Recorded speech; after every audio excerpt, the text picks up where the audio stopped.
Our next topic is properties of parallel lines. For that, first we have to understand that what are parallel lines.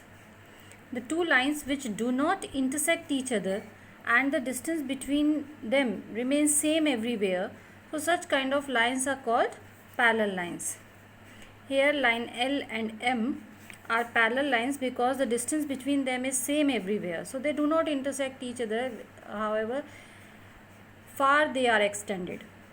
Then also, okay, and the line which intersect the parallel lines, that is called transversal.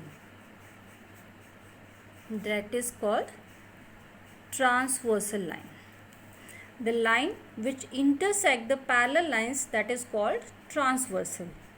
So this line P is transversal of line L and M.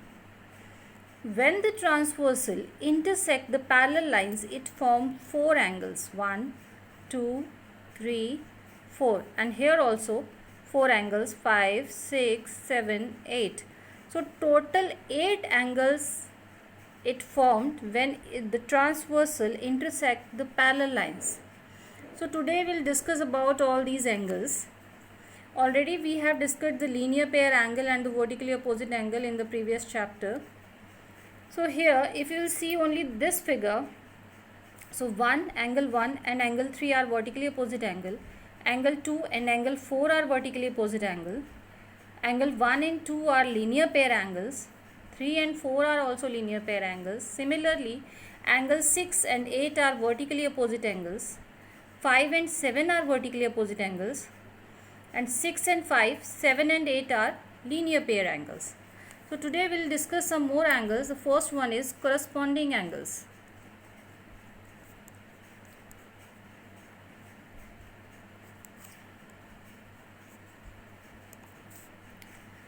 Now the angles on the same side means if we hide this side of the transversal, then how many angles are there? 1, 4, 5 and 8. 4 angles are there. If we will see the upper angle of this line, then the corresponding angle of angle 1 will be the upper angle of this line, means angle 1 and angle 5 are corresponding angles. Similarly, if you will see the lower angle, then we'll see the lower angle of this line also. The angle 4 and angle 8 are corresponding angles. So here angle 1 and angle 5 are corresponding angles. Angle 4 and angle 8 are corresponding angles.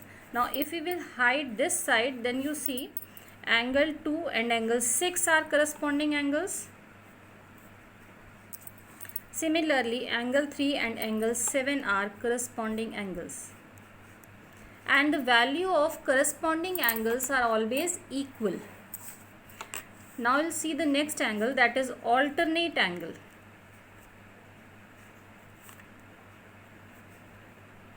There are two types of alternate angles. One is interior and the other one is exterior. If we will talk about the interior angles, then you see I am drawing the figure again here. If we are talking about the interior angle, it means we are talking about angle 3, 4, 5 and 6, because these are the interior angles. Okay. So for corresponding angle, we take the same side angles, and for alternate angles, we will take the opposite side angles, angle 3 and angle 5. These are the alternate angles. Angle 4 and angle 6. These are the alternate interior angles. If we'll talk about the exterior angles, alternate exterior angle, then in exterior angle we are talking about angle 1, 2, 7 and 8. If we'll take the opposite side angles, so what is the opposite of angle 1? That is angle 7. So angle 1 and 7 are exterior alternate angles, 1 and 7. Similarly, angle 2 and 8 are exterior alternate angles. Okay. Now I will see the consecutive interior angles. Third angle is consecutive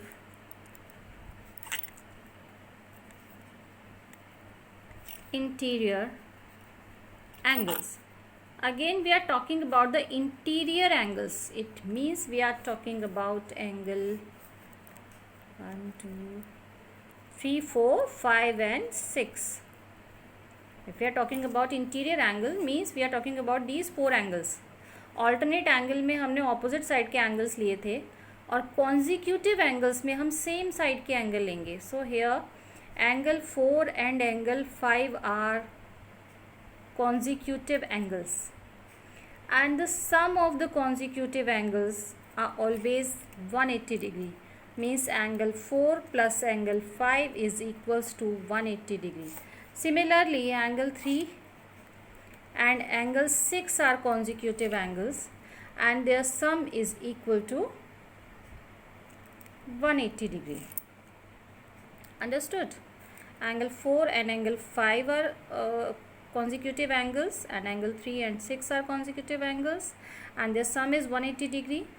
Whether the alternate angles and the corresponding angles are equal to each other. Corresponding angles and alternate angles are equal to each other, but consecutive interior angles are not equal to each other. Their sum is equals to 180 degree.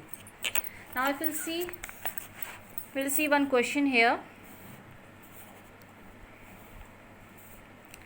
In this question, only one angle is given and you have to find all the angles in this question, like angle 2, angle 3, angle 4, 5, 6, 7 and 8. We have to find all these angles and only the value of angle 1 is given, that is 60 degree. You can see here angle 1 and angle 3 are vertically opposite angles.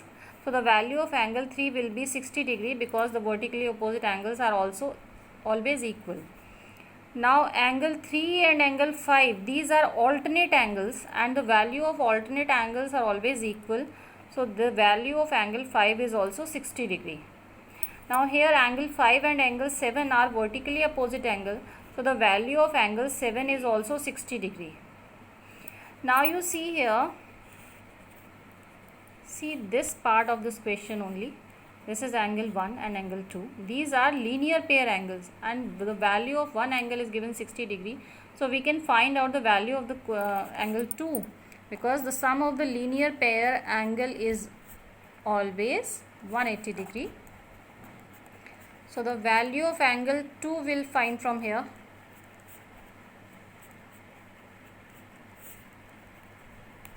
(120 degree). So the value of angle 2 is 120 degree. Now angle 2 and angle 4 are vertically opposite angle. So value of angle 4 is also 120 degree. Angle 4 and angle 6 are alternate angles. So the value of 6 is also 120 degree. Again angle 6 and 8 are vertically opposite angles. So the value of angle 8 is 120 degree. Our next exercise is based on these angles. So you learn these angles. Okay, then we'll discuss the questions of the exercise tomorrow. Goodbye all of you.